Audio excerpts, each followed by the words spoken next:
Good morning, good afternoon, good evening. Nice to see you all. Even as we wait for them, I think I'll introduce myself as we proceed. So my name is Christabel Nyongesa. I'm the youth advisor for the Youth Engagement Community of Practice. I'm so excited to have you here, and I'm so happy to get connected to all of us. I think we can keep it on going, and we'll continue to connect as the session proceeds. So next slide, please. Welcome, Lakesha. Welcome, Collins. It's nice to see you.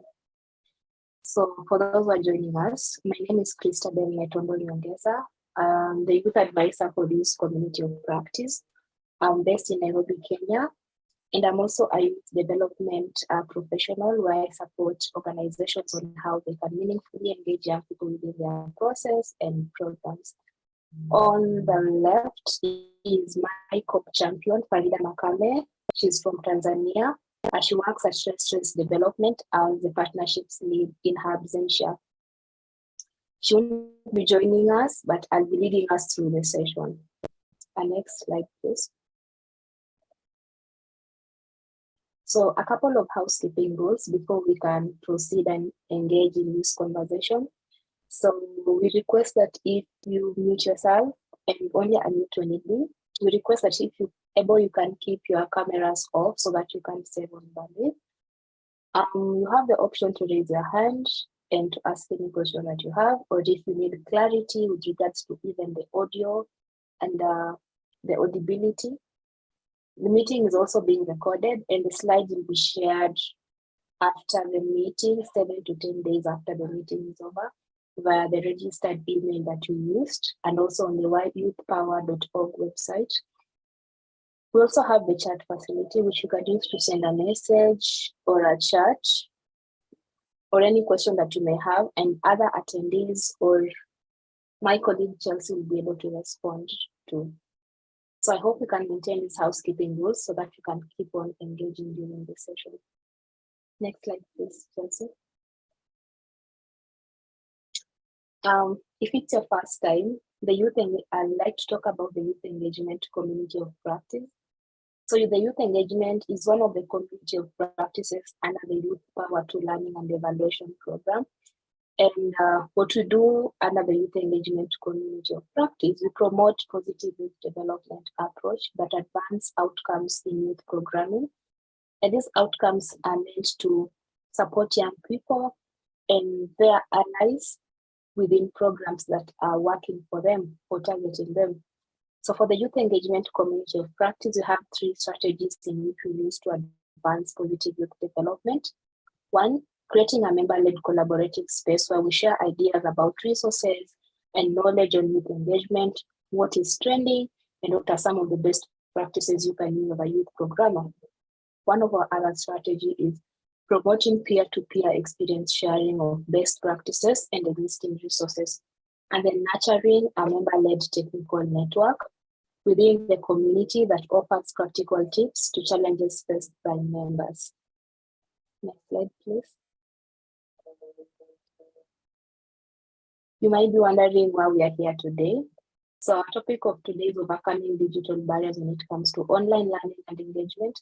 And you have 2 key objectives that we hope that by the end of this session, you will have been responded to. And one of it is to gain knowledge about solutions that promote digital inclusion in online learning or engagement as shared by speakers. We have 4 wonderful speakers that I will introduce later in the session who are going to help us achieve the first objective. And then to also identify from the speakers, what are some of the resources that we can use as youth programmers, as youth allies, to be inclusive when it comes to digital engagement and digital learning. Next slide, please.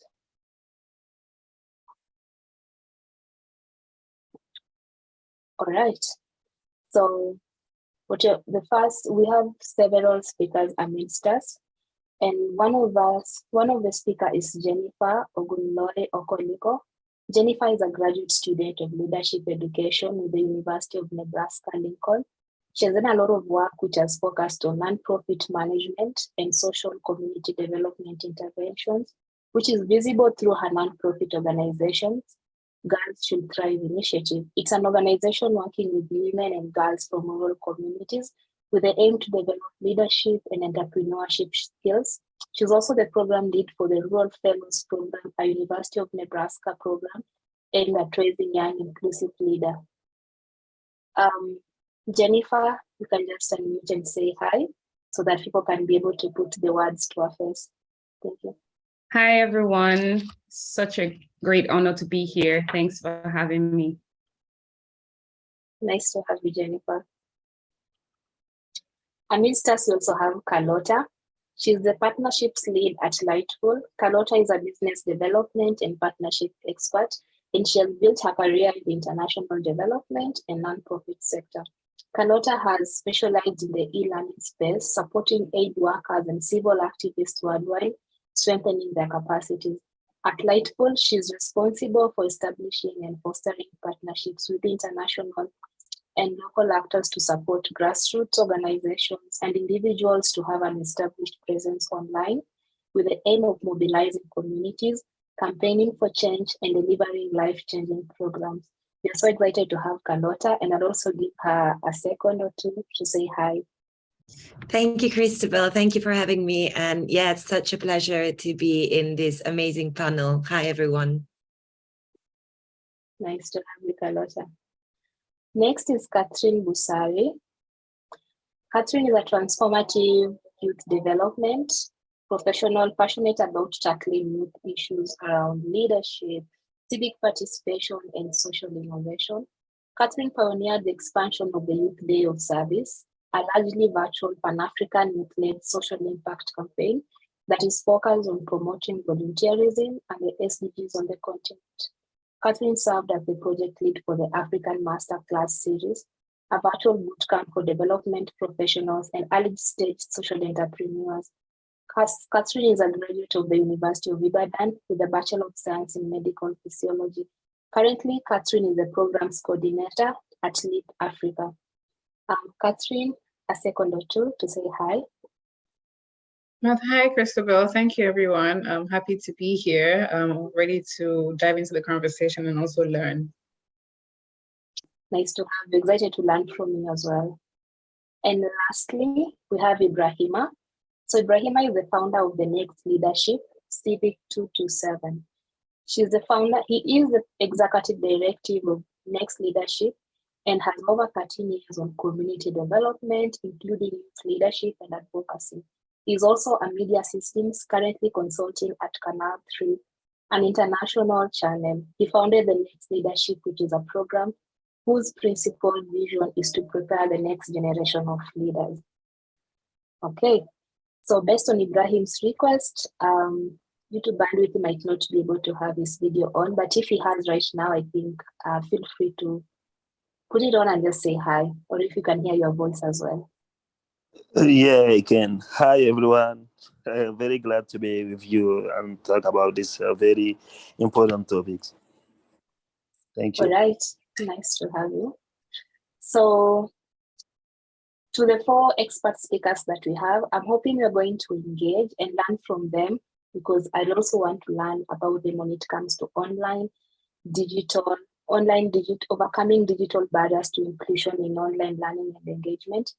Giving a bit of context, during the COVID-19 pandemic, we saw an influx and a disruption of services when it came to the youth programs that were traditionally physical, advocacy that were traditionally physical, which were all disrupted by the COVID-19 pandemic, and a lot of things had to shift to online digital engagement. It's even the reason why we are also here convening online, and we saw that in as much as we were able to progress with our daily livelihoods engagement as youth programmers, a high percentage was disproportionately affected because of the digital divide. And you find that if you do not have the right tools, you don't have the necessary resources or the assets, an enabling environment to engage in a digital space with the aim of acquiring skills, then you're bound to be disadvantaged. So I'm hoping that through this panel today, we are going to learn from each other on how they're able to overcome digital barriers within their programs, what tools have worked for them, and what recommendations they have when it comes to being inclusive in the digital space and ensuring that everyone in the digital space is engaged at the same time. So on that, we'd like to start with one of the panelists. And before we start, feel free to share your questions, your comments, anything that resonates with you. You can drop it on the chat and you can be able to respond. So I'd like to start with one of our panelists, and that is Jennifer. Jennifer works at Girls Should Thrive, and Girls Should Thrive works with girls in remote communities. And we know that young people in remote areas face great challenges in getting online for learning or engagement purposes. I'd like to learn from her I'd like to learn from her and know that we're especially interested to know from her how she goes about addressing access barriers, such as lack of equipment and cost of connectivity. How can we be able to overcome access barriers to online engagement or to digital interventions, such as lack of equipment and cost of connectivity? Over to you, Jennifer, to share with us some context and help us understand how to overcome such barriers. Thank you so much, Christabel, and hello everyone again. So this question that you just posed now actually came to bear in the face of COVID, which was the first time that we've had to come face to face with how to tackle the challenge of access to internet, access to equipment, and all of those similar challenges.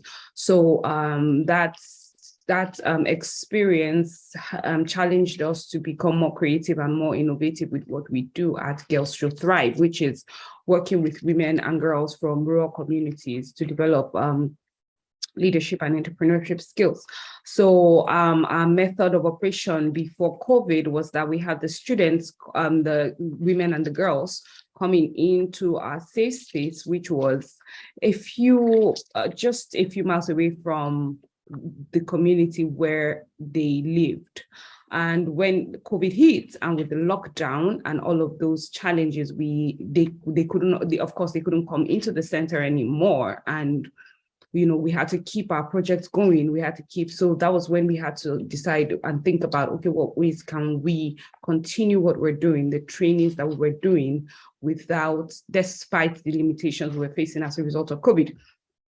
So some of the ideas we came up with, which actually worked, was that we decided to establish the safe space as a community-based center instead of a center outside the community that brings the participants out of the community. So what we did was that we used an existing school within the community, and then we equipped it with putting someone in charge of it and put a few computers and phones and access to internet there.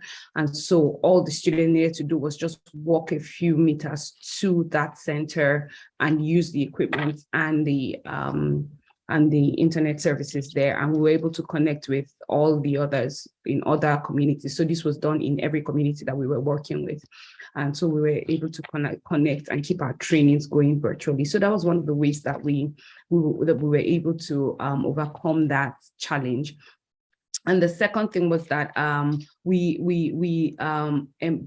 began to see how successful that was in limiting, not just because one of the things we saw that we didn't even take note of was the fact that some of the things we were teaching in the center, these people didn't even have the opportunity to practice them because they had no access to this equipment, right? So they were left with all what we were doing in the center. But after taking that approach, we realized that they stayed far longer than they usually would at the center. And then they would come into the center even when it wasn't class time, just to practice. So that gave them the opportunity to even become better at using those equipments and, just being able to put out their businesses online and follow up with their customers. So normally they would post, we had our classes twice a week. So they would post something in the internet when they came into our center on a Monday, for example, but they wouldn't be able to respond back to whoever maybe makes a request or asks a question, they won't be able to respond back until Thursday, which was the next time they came in. But now there was more consistency with responding to their customers, responding to people's questions online, and that boosted sales for them and improved their business. So that was really one of the most successful approaches that we used, and we were really glad and grateful for COVID for bringing that out. And then we now took that to the next level where we began to say, okay, since we're seeing some results, how do we give these people the opportunity to take it a step further, like giving them their own phones and their own access to the internet? Of course, it wasn't realistic to buy phones and just give to people, especially because we wanted to instill that sense of responsibility. So that was what inspired the next idea that we decided to implement, which was to give out phones on a loan basis. So what that meant was that we paired the women, some were women, some were younger girls. We paired them, but those who had shown so much promise in their use of the equipment, we paired them with organizations that where they did an internship, right, to kind of like look at how trustworthy, yeah, that's the word, how trustworthy they were to be able to, be consistent with paying back the amount that the phone was purchased for. So we did try that with the first set of women, which was about 12 people. And so we got them a phone, and then they were to use that phone to, first of all, learn a skill to help them improve their business, but also to keep, marketing their business and pushing their business out. And they had 12 months to use that phone. And then after 12 months, they begin to pay a certain amount back for the phone. They don't pay the full amount. They pay 60% of the amount back for 12 months. And so we tried that with the first 12 women at the end of 2020. And by the end of 2021, they began to pay back. And this year, so far by June, we have had 2 people out of those group who have paid off the 60% completely. And most of them, I think about 7 of them are over 80% in, and we have just 1 of them that has disappointed. So that seems to be like a strategy that works, to be able to own their own. And we now see that they not only own those, they not only are those phones helping them, but their kids, right, are now even beginning to learn how to use the internet and so we can see the ripple effects of how that is helping to, provide access to internet for people who normally wouldn't have that. And the other part was what we did with another group was pairing them with mentors. So those mentors met with them at certain times. They used the laptops and the phones of the mentors to practice and, ask questions and put them through. So that was another strategy. And I think I'm over time, but partnership with social developers as well was also one of the things that was very helpful. All right, thanks, Jennifer, for that. And one thing I'd like to point out is the aspect of community-led interventions. The fact that you had to set up a school in a place where, like, to improve the existing school into, like, I'd say, a computer lab. It brings the high probability of the community members taking ownership of that initiative and feeling part of the process. I really commend for that. And even pointing out the aspect of iteration, that for this phase, this did not work. Then based on the community learnings you've gained, you also look at iterating it and making it better so that it can meet their community needs. 2 things I'd like to point it out on that. And it's quite interesting to hear about your program. And looking at the next, thank you. We'd also like to learn from Carlotta, from Lightful. So to Carlotta, we understand that Lightful has supported thousands of people worldwide to make the most of the digital world and the very many tools that it offers. From your experience, we have seen that technology can be a barrier for young people's participation in online learning and engagement. To you, Carlotta, the first question I'd like to get answers from is, how is it best to get beginners started, including a person that declares they don't use internet? how is it best to get beginners started, including a person that declares they do not use the internet? Thank you, Christabel. And it's a very, very good question. As you said, at Lightful, we support grassroots organizations and, of course, like the individuals that made this organization to start their journey in the digital world. Now, we've supported thousands of these organizations from all over the world, and we've done this especially thanks to our flagship capacity strengthening kind of like a learning and doing program, which is called Bridge, and it stands for Building Resilience in Digital Growth and Engagement. And resilience is especially what we're looking at reaching once we teach these organizations how to build their online presence through powerful storytelling, advocating online, and raising unrestricted funds online. Now, the people that we work with, these organizations, as you said, they're not internet savvy, they're not tech savvy, but they do recognize the importance of the internet these days. We've heard from Jennifer, COVID-19 pandemic shifted many activities to the web, and it's really important to reach your supporters and to reach your target audience. But yeah, they have this obstacle in how do we even use the internet? I don't know what it is. In our experience, what we found is that there are two main barriers. So the first one is the perception that internet is a very fast evolving beast. It's very complicated. There are too many things, too many tools, too many websites, too many things to do. It's very hard to deal with. So it's a bit of a skill problem. The other one is a feeling. And this can be found especially in younger people, that apparently everybody else knows how to use it. It's very, everybody can use their social media. Everybody is doing well at putting things on their website, but I'm not. And it can create a sort of a stigma these days as in a very connected world as the one we are living in. But both barriers can be broken down by just one thing. And that thing is confidence. We measure confidence as a very key indicator of success of our capacity strengthening programs. And we recognize that it represents really the first block to the use of any digital skills and tools. So when someone says like, oh, I don't know how to use the internet, I'm not going to go there, we need to just encourage them and just building up their confidence. So we've realized that part of the process of building this confidence up comes from the feeling also of not being alone in this challenge. So when we do our programs, we always do it in cohort. So we create a sort of a classroom so that we pay particular attention to this peer-to-peer element.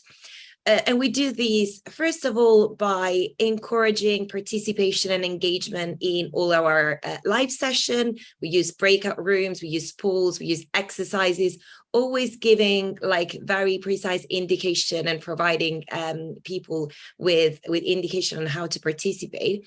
And the second is that we pair participants with each other in sort of a buddy system. And that allows them to have someone to share and compare their journey with, so that they can really build their confidence talking to someone that is at their level and can share that journey. Mm-hmm. Thanks for that input, Carlota. The other question I'd like to know, the other answer I'd like to know from you is that how do you know what tools are the best? You have so many tools at Lightful, but how do you know which one is the best? How do you see? How do you prioritize? And it's a really good question, because tools, as you said, like there are millions of tools. And what we do is to start from the very basic one and to try, because we work with people who are at the very beginning of their digital journey, we start from the very basic one and we try to give everyone these tools. But we also understand that learning is a very personal experience and there is no one size fits all. So what we do in our learning programs is we build the curriculum with the participant. We really contextualize all our learning, our training, And then we use a very user-centric approach. We think about where the people are, what could be the barriers to access, as Jennifer mentioned. We think about what really is that they need in their journey. But also what we found the most successful thing is that we give them a coach. It's sort of like when you go to the gym, you have all of your machinery there, that you need to do a few of them, but without a coach that really guides you and gives you the exact exercises and support you and kind of pump you up until you reach your objective, your journey could be much harder. So our coaches work with every organization to really adapt each tool to the very need of these people and their own organizations. And we found that these really personalization and support is what help us understanding what are the best tools for them. Thanks, Carlota, for that. And two things which I'm already seeing a cross-cutting from you and Jennifer. One is on the aspect of mentorship. Jennifer has talked about mentorship, whereby young people can expose each other on what gaps they have and support each other filling those gaps. And the other one I'm also getting is on the aspect of having a community-led or a user-centered way of doing things. For example, trying to understand what are your users' needs, or how can we do better to meet those needs. So I really like those approaches that you have shared, and great to learn from you both. And next, I'd like to learn from Catherine. So to you, Catherine, we understand that some young people are skeptical about online learning or engagement. As a result, I'd say cyberbullying or even lack of access to these equipments. You have led a virtual bootcamp for development professionals and social entrepreneurs. Based on this experience, do you think trust is a barrier for online learning and engagement? And why? Do you think trust is a barrier for online learning and engagement? You can respond to us to that, and then I'm happy to go to the next question as well. All right, thank you, Christabel. Hello, everyone again. With work that I do currently, I work at Leap Africa, which is a youth development organization that is domiciled right now in Lagos, Nigeria, Abuja and Akwa Ibom also in Nigeria, but we work across African countries, currently across 10 African countries. And what we're really about is being committed and dedicated to being a part of a young person's personal leadership development journey. So for the past 3 years, I think, since COVID hit and virtual learning became such a big hit, I have led about 3 programs, just focusing on young persons, early stage social innovators and development professionals. And one thing I've noticed while working with young people is that you need their trust. And to be honest, it is a barrier. If young persons get the idea that you're not about them, and that you're trying to bring them into a space that they're not welcome in, a space that's not made for them, or a space that their voices are not heard, then there's a problem when it comes to learning. So yes, trust is a barrier when it comes to virtual learning. And how do we build this trust? How do we build trust for virtual learning with young persons? It might sound funny, but the very first thing that we do or that I've seen work is asking for their trust. And you might ask how. Do I just ask them, trust me on this journey? No. So one thing that we're very deliberate about is that in our programming, we make sure that we're aligning all the components of our programs and all the activities that go into the design of that program with the positive youth development framework. And that means for us, we're seeing young persons from an access-based perspective, seeing them as key contributors to whatever it is that we're trying to work with them. So asking for their trust really goes in different ways. It could be first, if you've already done a program like this, it might be a needs validation exercise. If it's a new program in the very first place, it might be a need assessment exercise. And that means getting young people that you really want to reach in the room and asking them questions. It could be virtual, it could be in person, asking them how they like to learn, what's fun for them, what excites them. Asking those questions, I see, really improves programming. For for most times, with young persons, when you reach out to them and say, "Oh, I'm trying to develop a program for you to learn to be a leader," they're looking at you like, "What do you mean? What do you even know about being young?" Because you seem way older than I am. So you have to be at that point vulnerable. You have to be willing to share your story and willing to let them understand why you're led to work with them. I think that just building those connections very early, asking them how they like to learn, and including them in decision making. So the program I run at Leap Africa called the Youth Leadership Program. And when we wanted to start, typically a cohort starts in November. And last year, November, we're about to start, and we just thought, what, let's ask. We've done the needs assessments, the validation exercise. We've built a schedule for the program that we want to run. Let's ask them, when is a good time to start this program? To be honest, it was just a random question that we just thought, what, let's just call them into the room and ask them this question. So we sent out a very short survey. So what do you think is the best time to start this program?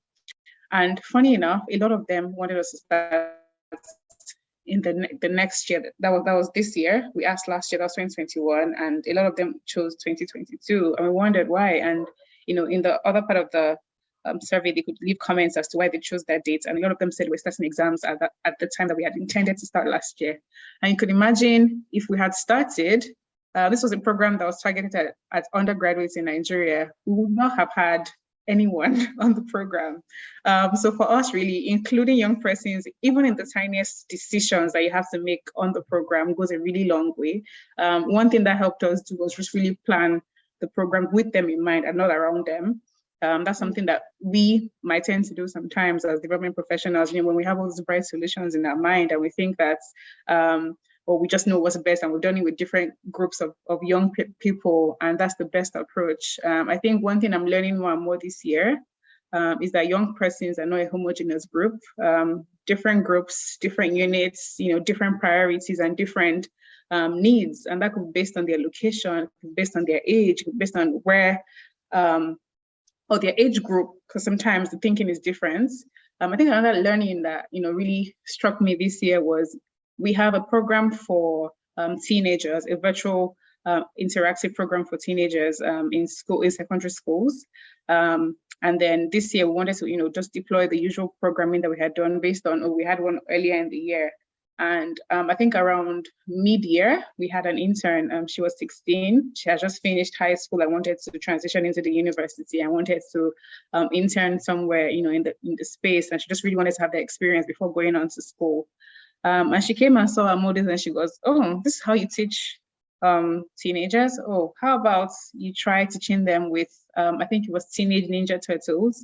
So in the scenarios that you play, how about you use Teenage Ninja Turtles, their voices while you ask those questions." And we're looking at her like, I'm a millennial. I didn't understand what she was saying. Yeah, and she just showed us, okay, so if you do this and do this and do that, they're more likely to respond. And we tried that. And the engagement, Christabel, the engagement was out of the world. They were so excited to be a part of that activity, so excited to learn that way. And for us, it has changed the game for us. So while we're working with teenagers, we're making sure to include interactive quizzes that are also very relatable to them. And you find out that in the animations they watch, in the anime, the manga, whatever it is that they read, the cartoons, there are certain characters that strike them.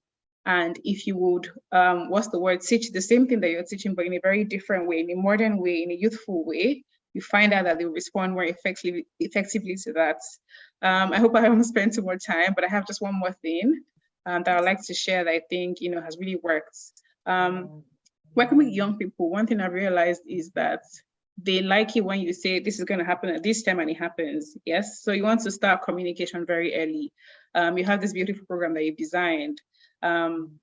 You want to first share a schedule with them or an introductory video where they understand what they're about to learn and what it would take from them, the time commitments, the kind of activities they would expect to be a part of while they're going through your program. They need that.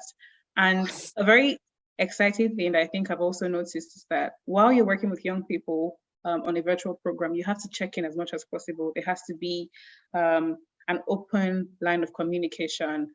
So what we had tried with the Youth Leadership Program, which is the program with the young persons carrying flags. They actually did that project just to, you know, encourage other young persons to get their voters card and be a part of the elections.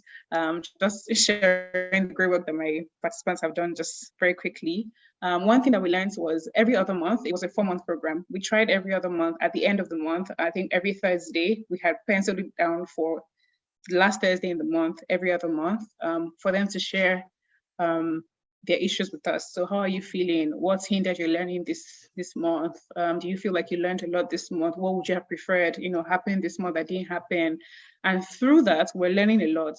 So at some point, we realized that the very first virtual, okay, so once they go on the learning management system to learn, they just interact with the courses, and you know, if a few of them felt like they didn't have enough face time with the facilitators that had, you know, taught them those things on the learning management system, and they wanted to just, you know, have a chat with them. So we thought, okay, how about we have live review sessions every other week that the modules go out, so you could actually ask your questions directly to the people that taught you on the learning management system. So they're very excited about that. The first one, the second one, they were all in attendance, very engaging. And the third week, we decided to notice a decline. So if we would have 60 people, for example, on the call, if we have 100 people on the call, we'll have 60, you know, by week 3. And we started to ask questions. So at the check-in, we had first sent a poll to ask what's going on, why you're not, you know, joining, you know, asking them to fill in reasons. They weren't very responsive, so we started to wonder what was going on. So we had the check-in as scheduled for the month and asked, why are you not attending the sessions? What's going on? And a lot of them said, oh, at this time, on this day, because they had passed the very first month where they just got back to school. They had a general studies, which is like a mandatory program that all of them have to do at this particular time. And we found out that most of the schools that were on the program had that thing at that particular time. If it wasn't that, then it was something extracurricular that they also had to attend.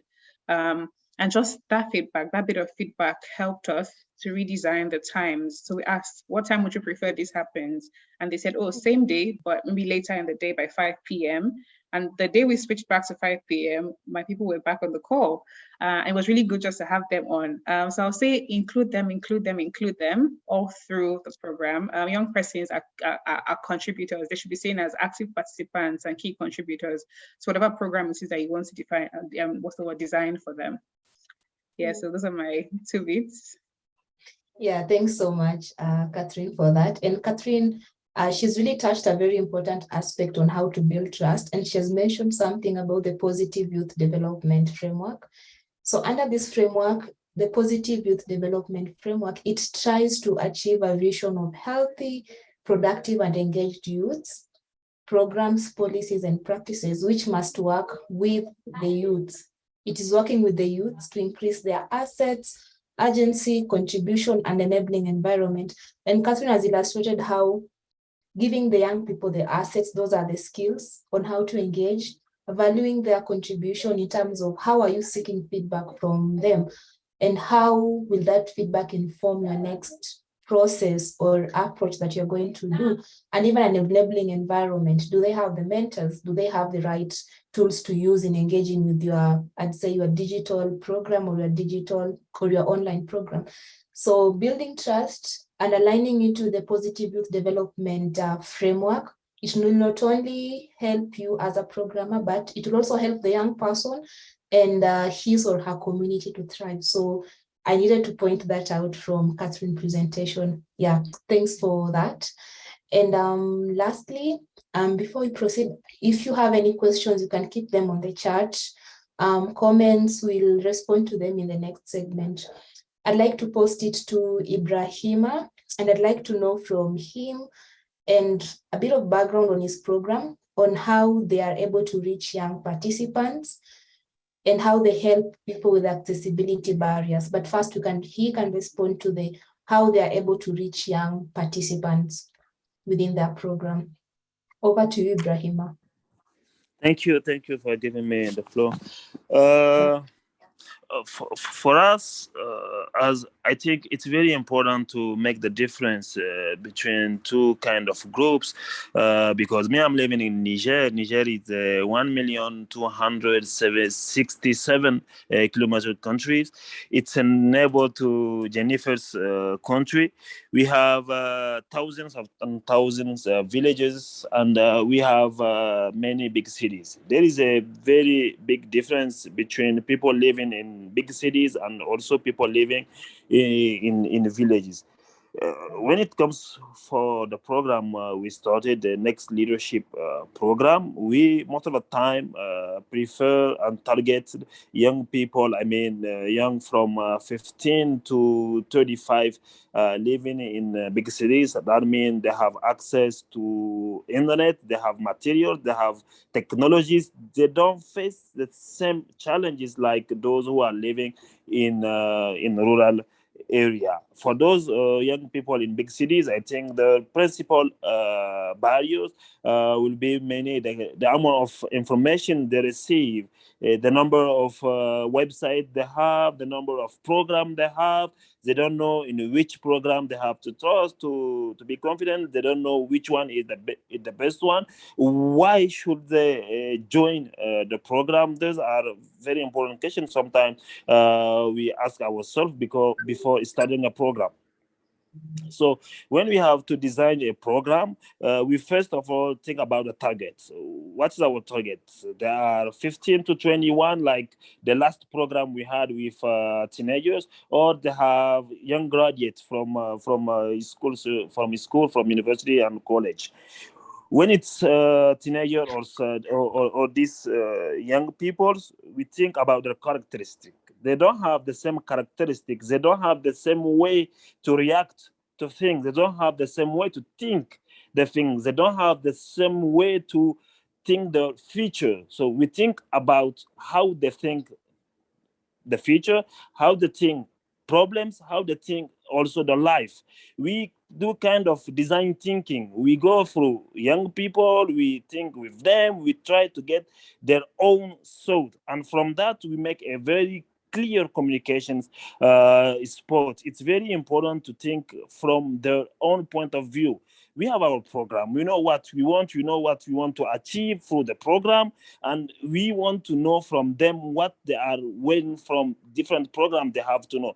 Sometimes, like from Niger, I know that sometimes they don't know what the future's life is, what as employee or as entrepreneur, what life is, what are the skills they need. So we go through them and we try to understand what they know now from about the program. And from us, we also try to make a very, very, very simple and clear communication videos and spot that we will share. And in these videos and the flyers we make some to communicate with them, we also try to use some public images, people that they know, very famous people, very people that have succeeded in the life, that are very known in the country. So we put them in the program. They are parts either as a trainer, either as a partner. So we put them in the program and we put them too in our videos, in our flyers. And this give very confidence to young people that, oh, this guy also have been to this program, or he's a partner of this program. I think that this is a very good program, so I will join the program. And after that, we also have a kind of ambassador, because our program, we start leadership training program since 2014 and 15, and we create a kind of network from young peoples that have been trained to this program. So we use our network to share the program, because they know the program, they know how helpful was the program in their life, how it was very important for them to follow our program. So we use our network to share with the network, to share with the family, to share with young people they know. We use them as ambassador of our program, and they share very quickly the program. And it's very easy for us with that to create a very good link with younger people. And also what we do too, and very important, it's to show them the importance to follow the program. At the end, what will they acquire at the end? What is the importance of the program and the certificate they will receive? Because people don't like sometimes to follow programs. They don't know if they will value the program. How would they value the program? It's just because acquire new knowledge. They say, okay, there is YouTube. They can go to YouTube and watching videos, trying to get new skills. So why do they have to follow our program? So we explain them the importance of our organization, which has a very, very importance in the country, as we link people, we employ people from different backgrounds and very famous people. They know that when you go somewhere with our certificate and our training, people know that you are very, very, very ready for this job or for this business. You can do the job because you are part of this program. So we also try to show them the importance to get and join our program, and also the importance of our certificate that they will earn at the end. So I think most of the time with young people, this is what we are doing with them. It's a very clear communication for teenagers group. For instance, last time we finished a program with them, and the one we work with is a Harvard graduate student. So she's the first Nigerian, the first woman from Niger that has been to Harvard and Cambridge. So she's already known, and people would like to go to Harvard. They would like to know what and how Harvard is working. So they join quickly the program, and they would like to meet her. And this is what we are doing for each of our program. We have a champion, and we try to highlight our champion and to show to young people that this is a very valuable, because when it comes to talk about or to work with young people, especially teenagers that are from 15 to 21, they are in a mind full of rebellion. They are not really free and open to sometimes listen to parents, sometimes receiving orders. They need to be responsible. They need to give opportunity to make change. So we show them what they will acquire from our program by giving them responsibilities. Also, we do something very, very, very important, is that in our teams, always in our teams, we have young people in our teams making communications, mobilizations, sensitization. We work with young people from the group we are targeting. So they see that, okay, this guy he has the same age than me, but he is doing this thing. He's making this very important thing. He's making change in the world. So I think that's okay. I think I can join, and I have to join this program, and maybe me too. I will make a change, and I will make I will value my life, and yes. So I think this is most of the time what we do. When it comes to work with younger people living in big cities and that are literate too. They don't have internet access problems. They don't have materials problems. They don't have technologies problem, and they are also literate. So it's very easy to engage with them. But before engaging with them, we have to create trust, to create confidence, and also to show the importance of the program we will have with them. In the other hand, we have people living in rural area. They don't most of the time have access, either they don't have access to internet, or they don't have materials or technologies, and are most of the time illiterate. In Niger, for those who knows, Niger is not a kind of country where people speak the same tongue, like we all speak French or English. No, we have a local language that are very important in the country, especially two languages. So to engage with these people, as Jennifer said, is not realistic to say that we will give them cell phone or a laptop, or we'll create center in every village. So what we do is to have a kind of ambassador in each village, and they most of the time use a specific platform. They don't use Facebook because they don't know how to read, they don't know how to post, they don't use LinkedIn, they don't use Snapchat, they don't use websites, but they use principally WhatsApp. So we use WhatsApp to reach them, and to reach them too, we make a kind of very, very, very clear and very simple videos in the local language that we engage with them. We make video first to explain the program, and even with them, we use also famous people that are very known and that have authority in their fields, and we use them in our videos. They talk to villages, and they make the video with us. So we make first a video to present the projects. Like last time, we work on the election with through my organization, Civic 227, which is an organization that promotes participation, citizen participation to election. Kind of information to inform them, to sensitize them, to mobilize them, to be part of the process, the election process. So to do so, we create sorry. So to do so, we create some videos.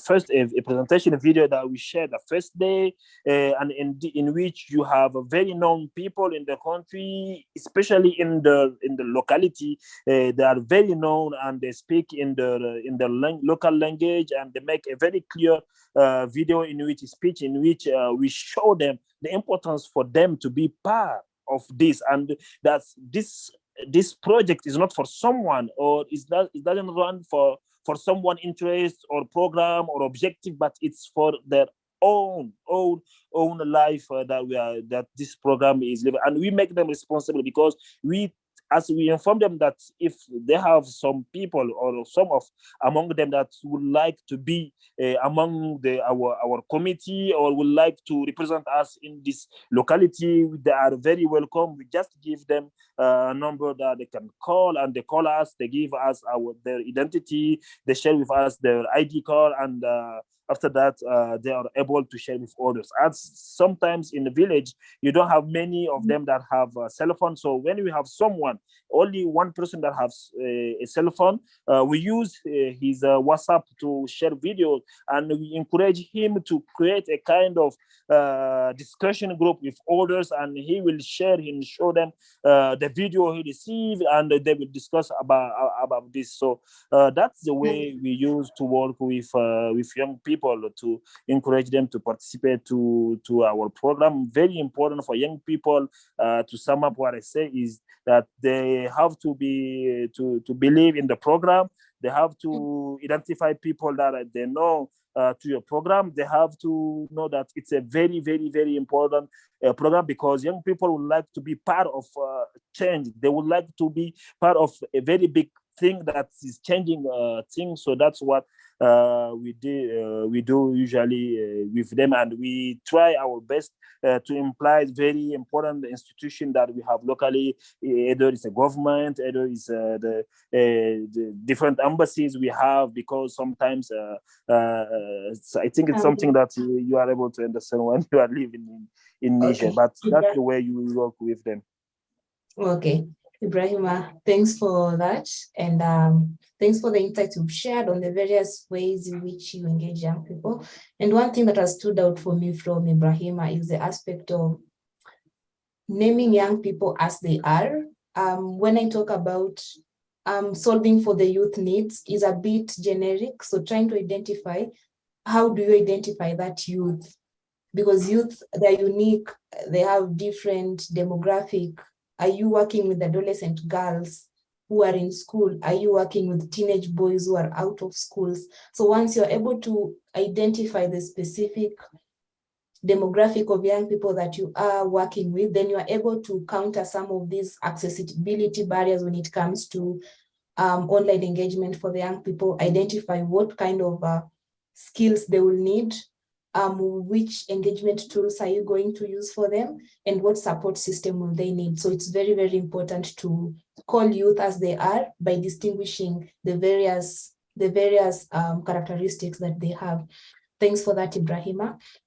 So I'd like to open it up to the audience to address your questions specifically to either of the panelists, or any question that you have with regards to the barriers in online engagement, digital engagement, the tools, perhaps how to build trust, or any other question that you have.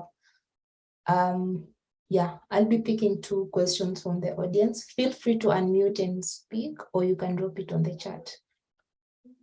Yeah, I see Ramadani's hand is up. Ramadani will go first. Okay. One of the biggest challenge among our remote areas, especially in village areas, the biggest challenge is network or internet service. And another one is As he tries to connect, in the interest of time, I'd like to pose a question to either one of the speakers. Feel free to respond. I'd like to understand how you've been able to bring in the aspect of partnerships with other organizations as a way of overcoming digital barriers when it comes to online engagement. How have you been able to leverage on partnerships to ensure that the digital interventions you have, the digital programs that you have are all inclusive? So curious to know from one of the speakers on how partnerships with other organizations has been useful.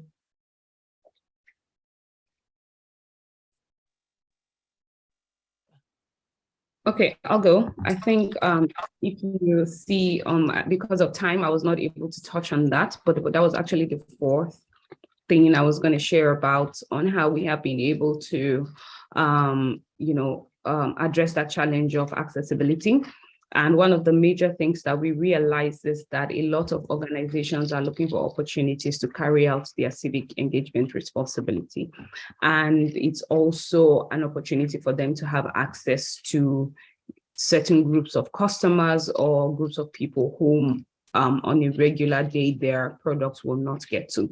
So one of the things that we have done is that we have reached out to media houses. So I have a background in filmmaking and creative writing, and using that, using my exposure in that field, we were able to leverage on partnership with already established media houses who create like a program targeted specifically at people in the communities where we work. And one of the ways that we have done that is that we've been able to see them introduce equipment that these people would not naturally have had access to or even been aware about.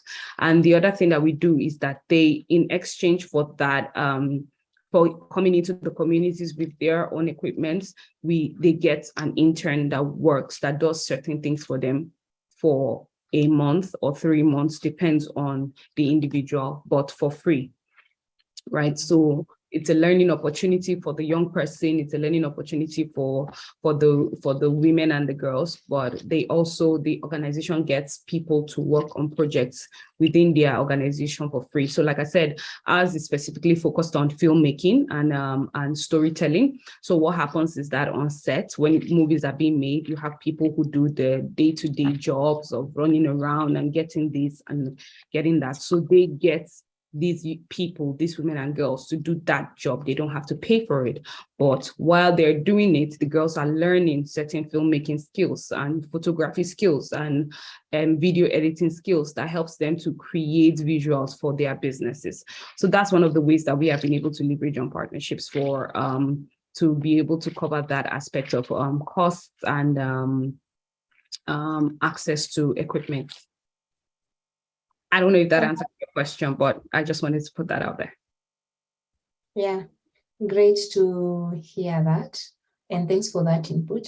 And then Ramadani has, sorry, Carlota, you were saying something? Yeah, no, if I can just add to that, like many times we are, as that digital partner that we work in partnership with a lot of, might be network of local organization, might be donors or other types of funder that wants to support. And what we do is, as I said before, like really contextualizing and thinking about what are the challenges. So for example, also to refer to Ramadani question, in terms of we've done all our programs are run online, so our learning programs normally last around 6 months, and we have it's all run via Zoom and other online tools, and we think about the bandwidth, and when we had the challenge of rural areas, what we're piloting now is a WhatsApp coaching and WhatsApp ways of communication, with specifically for those organizations that are and those individuals that are hard to reach. The other things is sometimes, especially when it comes to learning, there are some ways of downloading the learning and some platforms that allows you to download learning so that you can access that whenever you want without needing the internet connection. And then once you go back online, everything is restored and you can track all your progresses. So there are a few tweaks that we can use to really include people that are struggling with getting that bandwidth or having problem with the access to internet. All right, thanks for that, Carlota. And lastly, I'd like to ask Ramadan's question on the chat. And he's asking about how can we reach more people, especially in rural areas, as they lack knowledge in the usage of digital devices. How can we reach more people in the rural areas? They lack knowledge on the usage of digital devices. You can respond with one. Catherine. Okay. Let us start with Catherine, then Ibrahima. Okay. 2 minutes each. Yeah. All right. Thank you, Christabel. I'll be very quick. I think that when we think about digital learning, a lot of us just go very quickly to tablets and laptops and forget that, we could also use TV and radio to get access to persons in rural communities. I know an organization in Nigeria tried a radio school when COVID hit, when they realized that their constituents could not even access the devices that were needed, tablets and, even internet to access those online courses. What they did was there's a particular time, I think every Thursday, that they had a radio school and had their constituents tune in every other week. So if you had no devices, no problem. But one thing they realized was that every household in that particular community had a radio. So it was working with parents and the kids just to know what time it was going to happen, and then getting parents to arrange or getting coordinators in those rural areas to gather kids at that particular time, get them to have their pen and their paper, and then as the radio learning was going on, they were also taking notes, and then they had like brief moments where they debriefed what they heard on the radio. I think that's a very unique opportunity if they can access the tablets, the internet, the devices, they have a radio, and radios are widely used across different local communities. So that might be a way in having a radio school. And that's just an idea I wanted to share. All right. Thanks for that, Catherine. Ibrahim, I wanted to build up on the same. Yes. I have also the same ideas first about the radio, as I am working in a television with our press group is a television and radio group. So we use also most of the time to share with village information. We create a kind of panel in a village, and we make participate villages to the panel that is podcast through our radio, and after that it's shared with all this village too. But what I would like to share too, it's using WhatsApp. WhatsApp doesn't need a specific knowledge. They know how to use WhatsApp. They just have to open WhatsApp, to open your message, and they can watch the video or the audio that you share with them. So I think if you get the way and the best way to work with WhatsApp, if you have, even if it's one person in the village or 2 or 5 or 10 person in the village, and you give them the responsibility in the village to be to be a kind of part of the program, your program or your organization, to organize them in kind of cooperative or a local association, and you use them to work with, I think they can share with others, and then others follow what you share through WhatsApp. WhatsApp doesn't really need a specific and special knowledge. It's very easy to open WhatsApp, but be sure to create a very, very, very simple and clear content that you will have to share with them, and they use most of the time people that are very in the locality. They can serve as ambassadors for your program. All right. Thanks, Ibrahima, for that. I saw rather than you needed like more of a follow-up. So I will share Ibrahima's LinkedIn profile based on what he shared initially, so that you two can at least connect and maybe deep dive on that discussion. Because I saw Ramadan was kind of, he needed more follow-up on how WhatsApp is effective, and for him, WhatsApp it's kind of not effective. So yeah, and thanks for those insights to our speakers and the questions that you've shared, even the audience. I will go to the next segment, and I'd like to perhaps, Chelsea, I stand to be corrected on the poll that you're supposed to share with the audience. If not, we'll go to the next steps and wrap up. So with regards to the next steps, all right, there is the poll. So I'm going to give us a minute, 1 to 2 minutes to, not 2 minutes, 2 to 3 minutes to respond to the poll. Which skill are you looking to strengthen? This is with regards to digital engagement or online engagement within programs. Which kinds of resources are most useful for your work? How do you think we can best engage youth in the community of practices? I think for skills looking to strengthen, I think this was more for next year for the youth engagement community of practice. If anyone has ideas for what they would like from next year's community of practice events, this will help inform, the webinars or types of events, workshops that we're working on. So if you have any suggestions for the community of practice champions for next year, skills you're looking to strengthen, resources that would be useful to be shared out through the communities of practice, or ways to engage youth, that would be great if you could share. All right. Chelsea will also advise when we have substantive feedback, and then we can proceed to the wrap up.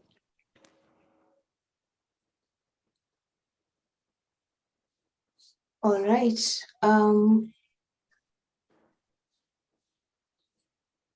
I believe there's substantive feedback. On the chat, there is no other question other than a comment, which I appreciate. Thanks, Nelly. Okay. So in terms of the next steps, and this being our last event for year 3 as a community of practice, wondering how you can continue to engage with our community of practice come next year. One way is you can get involved as a speaker or a panelist in any of the upcoming webinars or events. So you can express your interest by sending an email on whichever topical area that you feel would be of interest, and then based on the polls that we normally send for topics to be discussed during the next call.